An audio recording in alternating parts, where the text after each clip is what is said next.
कहानी एक ऐसे शहर की है जो अपनी शक्ल सूरत से परेशान था। हर कोई पतला होना चाहता था, सुंदर दिखना चाहता था। और तभी शहर में आई आरा। आरा ने शहर के बीचों बीच एक फैट लॉस सेंटर खोला। दावा था कि मिनटों में वजन घटा देगी। लोगों को यकीन नहीं हुआ, लेकिन जब एक रोती हुई लड़की अंदर गई और कुछ ही देर में किसी मॉडल की तरह बाहर निकली तो पूरा शहर पागल हो गया।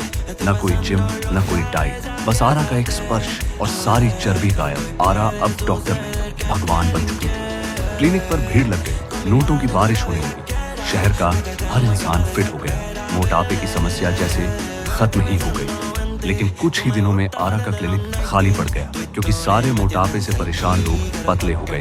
कामयाबी के साथ आरा के चेहरे पर एक अजीब सी बेचैनी आने लगी। तभी शहर के अंधेरे कोनों में लाशें मिलने लगी। ये आम मौतें नहीं थी, लाशें ऐसी थी जैसे किसी ने शरीर के अंदर से सब कुछ चूस लिया हो। मांस, खून, चर्बी, कुछ नहीं बचा था। केस आया इंस्पेक्टर वीर के पास। वीर ने देखा कि मरने वालों की गर्दन पर एक अजीब सा निशान है। वीर ने वही सेम निशान अपने हवलदार के गर्दन पे भी देखा। उसने हवलदार से पूछा, ये निशान कहाँ से आया?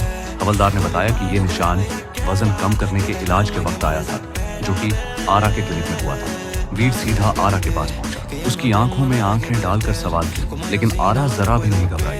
उसने मुस्कुराते हुए चाय बनाई और बोली, इंस्पेक्टर, मैं लोगों का बोझ हल्का करती हूँ। खूबसूरती देना कोई जुर्म तो नहीं? वीर के पास कोई सबूत नहीं था। उसे खाली हाथ लौटना पड़ा।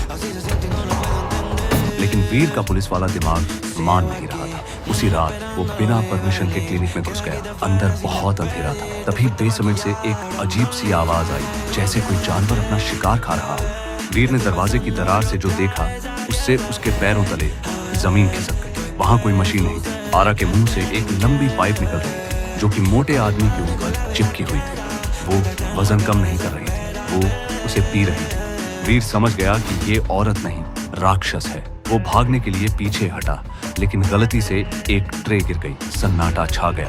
वीर पलटा और आरा उसके एकदम सामने खड़ी थी। उसकी आंखों में अब इंसानियत नहीं, सिर्फ भूख थी। उसने वीर के कान के पास आकर धीरे से कहा, शहर में अब कोई बचा नहीं है वीर, और मुझे बहुत जोर की भूख लगी है।